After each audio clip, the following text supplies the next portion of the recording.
Oklahoma Gardening is a production of the Oklahoma Cooperative Extension Service as part of the land grant mission of the Division of Agricultural Sciences and Natural Resources at Oklahoma State University, dedicated to improving the quality of life of the citizens of Oklahoma through research-based information. Underwriting assistance for our program is provided by the Oklahoma Department of Agriculture, Food, and Forestry, helping to keep Oklahoma green and growing. Today on Oklahoma Gardening, host Casey Hentges looks at a different rose by some other name. OSU Extension Vegetable Crop Specialist Lynn Brandenberger has tips on saving and testing your leftover seeds. We have a beautiful native perennial for almost any location. OSU Plant Disease Diagnostician Jen Olson keeps our grapes healthy, and OSU Extension Specialist Shelley Mitchell explores backyard ecosystems.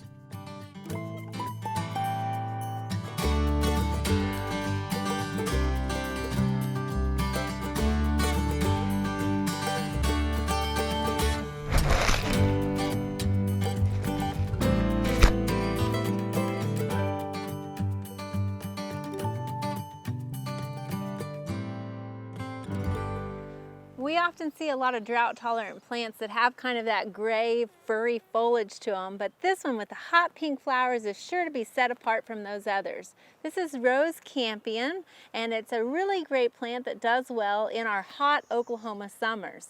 Now you can see here how it gets to be about 2 to 3 feet tall, and while this is a hardy perennial from zones 4 to 8, it's really considered a short-lived perennial. It blooms best in its second year, and so you can keep encouraging these flowers that will come on late spring into early summer by deadheading them. Now, if you want to encourage its growth in the garden, because it is a short-lived perennial, it'll often reseed itself. So you're going to want to deadhead it to encourage flowers, but as it starts to wane on those flowers a little bit, go ahead and let them set seed so that it will continue to reseed itself in your garden. Also, if you're collecting those seeds, it'll produce a little black seed in the fall, and if you're collecting them, you want to make sure to go ahead and seed those in the fall because it does need about 3 weeks of moist, cold stratification in order for them to germinate the next season. So when it first starts growing, you'll see that it kind of has a basal growth of that silvery foliage, and after it's flowered, if you want to trim it back, you can do that just to enjoy the foliage, which makes it a really nice plant to add into the garden. It kind of has that lamb's ear look to it when it's not blooming. Rose Campion has been growing in gardens for over 2,000 years, but you're more likely to find it from a fellow gardener as a pass-along plant versus in the nursery because of its nature to bloom better the second year. Rose Campion is a great addition to any perennial garden, and also it does well in rock gardens because it tolerates poor, dry, rocky soils, even in Oklahoma.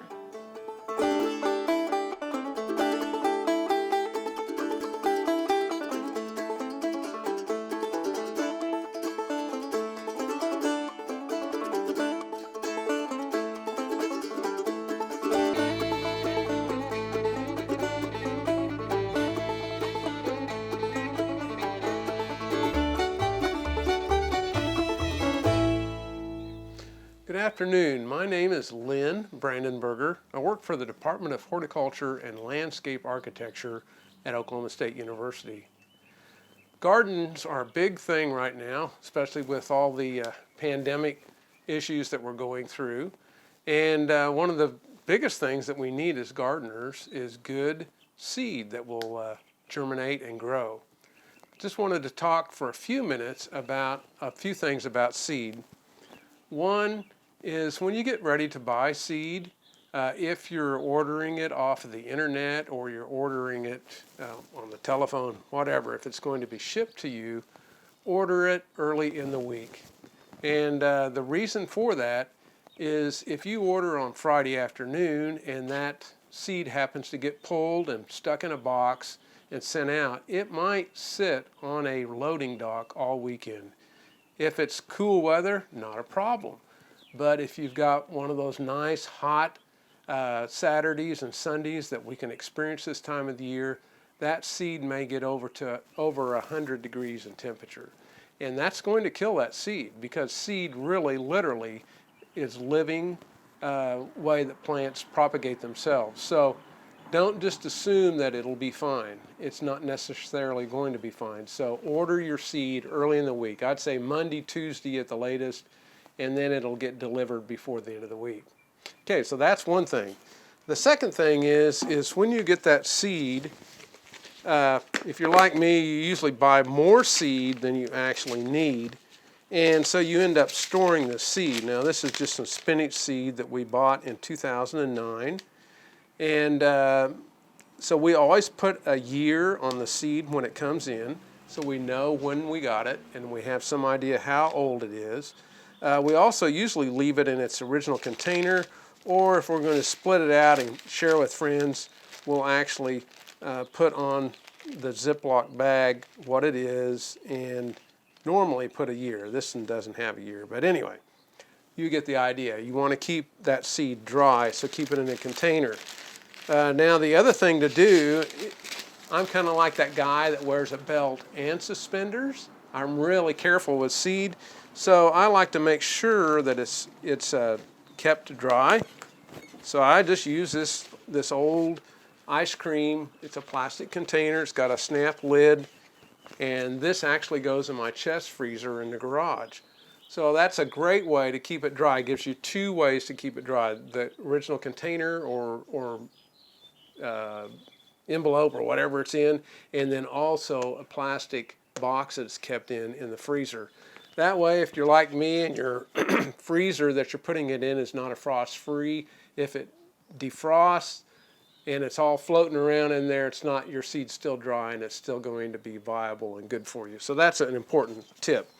Next tip is when we go to the field or the garden with our seed, I usually use some kind of a insulated box, like a small ice chest, to keep that seed in. It does not need ice in it, but this container is insulated, and it will keep that seed nice and cool, because if that seed heats up, it's dead. And there's no use in planting dead seed. This also comes in handy if you're buying seed locally. Let's say that you're going to your farm and garden store and buying seed. Have one of these in the trunk of your car or in the cab of your truck, and put that seed into that container and then close it up. That'll keep it cool enough that you won't damage the seed. The worst thing you can do is spend good money on good seed and then throw that seed on the dash of your truck or your car, gets up to 150 or 160 degrees, kills it all, and then you take it home and plant it, and you find out that, gee, I wonder what's wrong. Well, what's wrong is the seed's dead. So those are some tips about that. Last but certainly not least, so actually I have some older seed here. This seed is some radish seed, and it was new in 2006, excuse me. So it's 14 years old. Now that seems like that'd be too old to grow, wouldn't it? So what we're going to do is we're going to test the germ on this. So we take just a simple paper towel and we wet that paper towel. Notice I'm going to squeeze out all of the water that I can get squeezed with my hand. And then I open up this paper towel. Then what I'm going to do is I'm going to pour a few seeds. So I'm going to count them. There's 1, 2, 3, 4, 5, 6, 7, 8, 9, 10, 11, 12, 13, 14, 15, 16, 17, 18, 19. That's probably a good 20 seeds, okay? I'm going to place them on here. Kind of spread them out just a little bit. Whoa. Then I'm going to fold over my towel. I'm going to fold it 2 or 3 times. And then the last thing I'm going to do is I'm going to put it inside of a Ziploc plastic bag. And then I will leave it in there. Probably overnight will be long enough for radish seed because it germinates quickly. But leave it in there for about a day, and then I'll pull it out and check and see if any of the seed have begun to germinate. Now this is some seed I put in there earlier, and I mean earlier was just early this morning. But as you can see, these seeds are bigger. Some of them actually are starting to crack open just a little bit. See that little bit of white is probably the seed root or the radicle.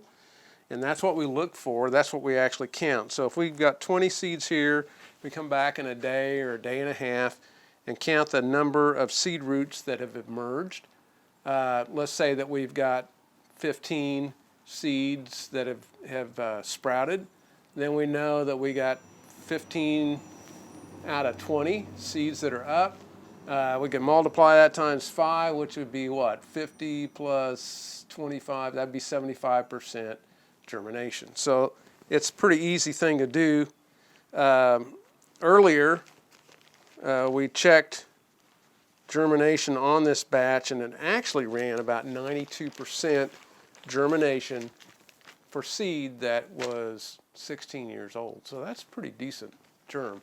But again, this seed has been kept cold and dry, and that's the proper way to store it. Is you want it both about 40 degrees, maybe down, you could actually freeze it, that won't hurt it, but ideal would be 35, 40 degrees, and then about 15, 20, 30% relative humidity, which the inside of a frost-free refrigerator or freezer, that'd be a great place for them to be.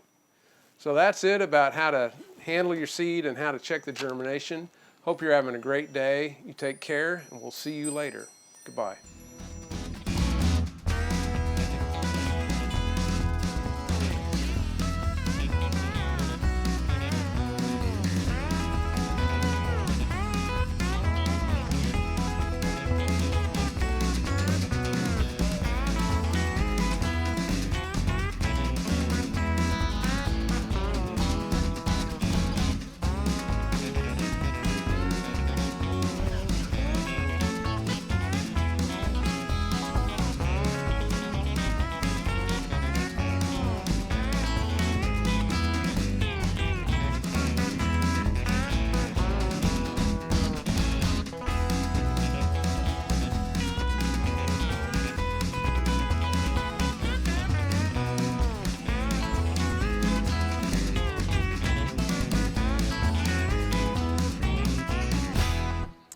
We've got a showstopper that's blooming in our garden today that I wanted to talk to you about. This is Spigelia marilandica, or also called Indian pink. You can see that it has these beautiful one-sided cymes that have these red trumpet flowers on them. And when they bloom open, burst open to make this yellow star shape. And what's nice about these flowers is they're pretty long blooming flowers. They'll bloom from the end of May through June. And because of that, they're actually really readily available as a nursery plant that you can buy. They are, however, native to Oklahoma, but you're more likely to find them on eastern Oklahoma than western Oklahoma because they really prefer heavy shade and rich, moist, organic soil.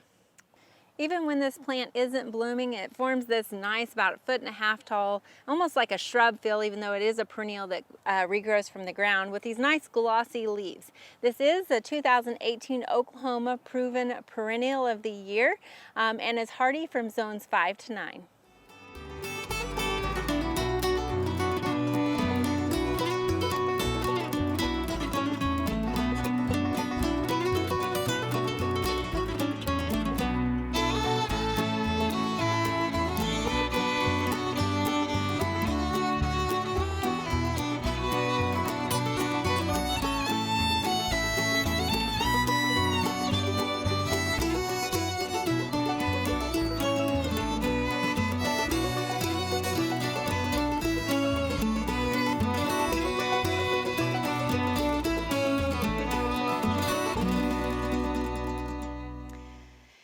In the spring, we tend to get a lot of rainfall, and rainfall is very favorable for fungal diseases that cause leaf spots and blotches. So I'm going to talk specifically about a problem on grape, but really this information can be applied to other plants in your landscape that might have similar leaf spots or blotches. So one of the things about the spring with having a lot of moisture is fungi like moisture. And where do we find fungi? In our house, in our shower, under the sink. And so we have a wet environment, very favorable for them. To reduce fungal diseases, one of the first things to do is when you bring home new plants, make sure that they're healthy. That's often the way that people introduce new diseases into their landscape. So take some time to look those plants over and make sure they're healthy. When you do bring them home, plant them in an area that's proper, so plenty of sunlight and good air circulation. For this grape crop, we know that we have a history of seeing a disease called black rot on these plants. And so I start to scout for that disease in the spring, about the time I start to see the blooms on the grapes. And if you just look at these plants, you probably don't really even notice the disease, and that's often the mistake people make. You really need to inspect the plants. Open up the foliage and start in the lower parts of the plant, because that's where we're going to see the disease first. There's a lot more moisture in the lower part, and fungi need that moisture. We can't control rainfall, but when you are irrigating, be sure that you're watering the roots rather than the foliage. We don't want to have a lot of wet surfaces on those plants. If you are using a sprinkler, be sure that you're using that sprinkler early in the day so the canopy can dry out as quickly as possible. If you water late in the day, this is going to stay wet all night long. And fungi make what are called spores. They're kind of like seeds, and they germinate in water. So if there's free moisture on these leaves, they can start new infections. So another good thing to do is, a lot of our plants in Oklahoma are a lot more vigorous than they need to be, which means we have a lot more leaves than we need to make a good grape. And so these leaves are all intertwined. Opening them up, trying to cause them to grow outward so that air can flow through this canopy, and actually selectively removing some of these vines. We don't need this much material. I'm not growing leaves, I want to grow fruits. And so don't be afraid to cut off some parts of the plant that we don't need, because it's going to open that canopy so we have less disease.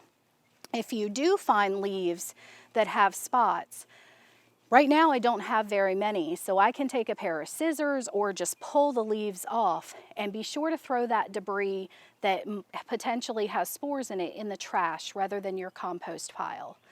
We have a fact sheet on non-chemical methods of controlling plant diseases, which is a great resource. It covers some of the other things that I haven't even talked about. If you want a 100% blemish-free crop, you may end up needing to use a fungicide, but by using a lot of those non-chemical methods, often you can get a very good crop without ever touching a pesticide.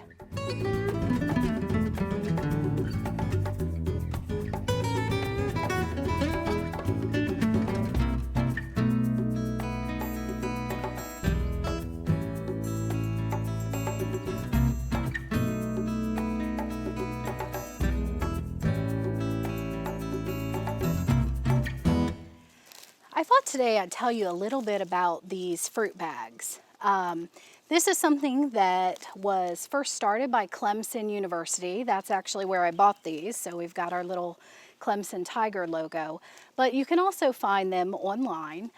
They're little paper fruit bags, and the purpose of these is that it helps reduce the amount of pesticides that go on your fruit if you do need to spray your fruits.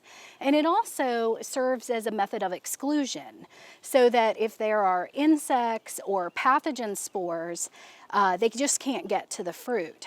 And so I've been experimenting with these on my grapes the past few years. And basically, when I start to see my grapes developing, I will go ahead and put one of these fruit bags over the cluster. Insert those fruit inside the bag, and it protects them. Then, if I make a pesticide application for either a fungus or a disease, I'm primarily spraying the foliage rather than the fruit, which is the part I want to eat. So it's one way of reducing your pesticide exposure. I've also found that just in general, even without using pesticides, I have a lot less disease and insect problems on my fruit when I put these bags around them. It also, one of the biggest problems we have with our grapes is the birds tend to get the grapes before we do. And so this actually prevents the birds from getting at those fruits. So we have been very successful in our garden at using them. These were really designed to be used on peaches, since South Carolina is such a high fruit production state, but it can be used on lots of different fruits, peaches, nectarines, apples, and they're all applied the same way. You basically just open the bag, put the fruit inside, and then there's a little wire inside this paper that you can wrap around it. This still allows light to penetrate and moisture. They dry, they're papery, and it's just been really successful. So I thought I would just tell you a little bit about it if you're trying to look at some alternative methods of insect and disease management.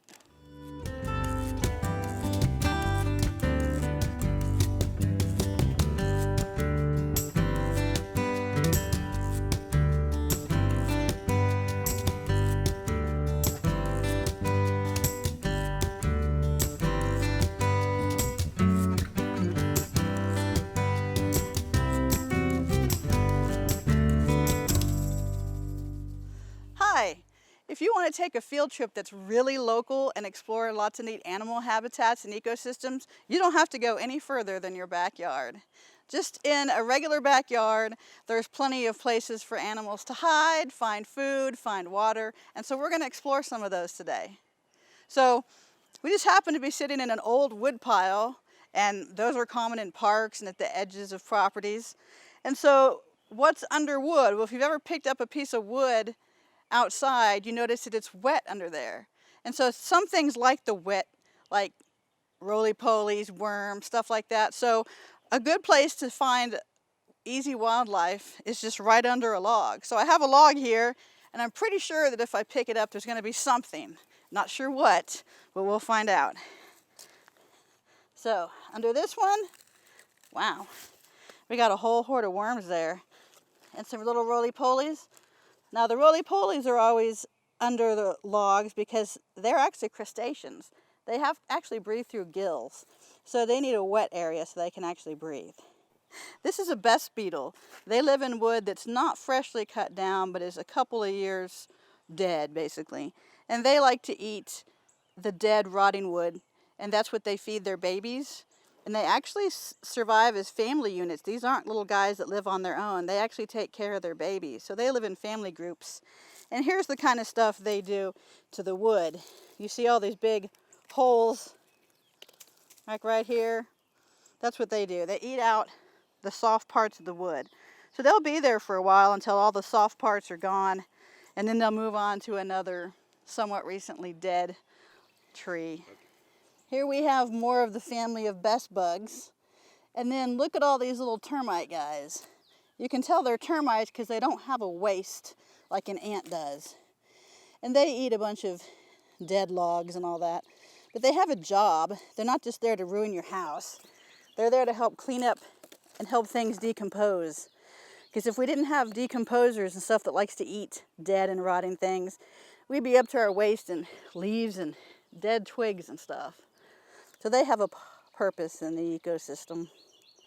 All right, another really neat thing about fallen logs is that sometimes they have a hollow in them. And so that would be a nice little place if you were trying to raise a family, or if you were wanting to get out of the weather, or if you were hiding from a predator. You could go hide inside a hollow log. Or if you're really small, like a baby rabbit, you don't even have to have a big log to hide in. I've seen them coming out of this grass. So sometimes in here there will be a baby rabbit or even a big rabbit, and you'll see them dart out. So that's a good place to hide away from the eyes of hawks and stuff like that. So there we have it. Even in your own backyard, there's plenty to see in terms of habitats for wild animals. You've got shrubs for birds, you've got big grasses for small mammals, you've got decaying wood for the decomposers. You even have a place where a fox could curl up and wait out a rainstorm.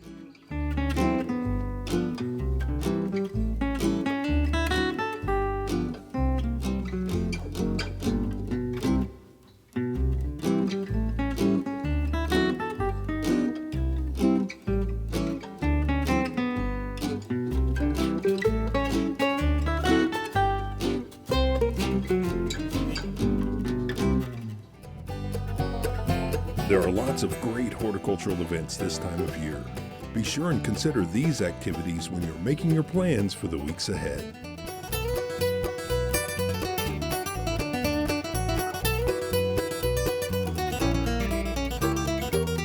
Next week, we'll have some great native milkweeds for the landscape. We'll look at a powdery pest on our squash. Casey will update us on her home vegetable garden. We'll let the machines do the lawn work, and Barbara Brown will cook spicy rice and eggs. We wish you health and wellness, and we'll see you next week for more Oklahoma Gardening. To find out more information about show topics, as well as recipes, videos, articles, fact sheets, and other resources, including a directory of local extension offices, be sure and visit our website, oklahomagardening.okstate.edu. And we always have great information, answers to questions, photos, and gardening discussions on your favorite social media as well. Join in on Facebook, Twitter, and Instagram. You can find this entire show and other recent shows, as well as individual segments on our Oklahoma Gardening YouTube channel. And tune in to our OK Gardening Classics YouTube channel to watch segments from previous hosts. Oklahoma Gardening is produced by the Oklahoma Cooperative Extension Service as part of the Division of Agricultural Sciences and Natural Resources at Oklahoma State University. The Botanic Garden at OSU is home to our studio gardens, and we encourage you to come visit this beautiful Stillwater jewel. We would like to thank our generous underwriter, the Oklahoma Department of Agriculture, Food, and Forestry. Additional support is also provided by Pond Pro Shop, Greenleaf Nursery and the Garden Debut Plants, the Oklahoma Horticultural Society, and the Tulsa Garden Club.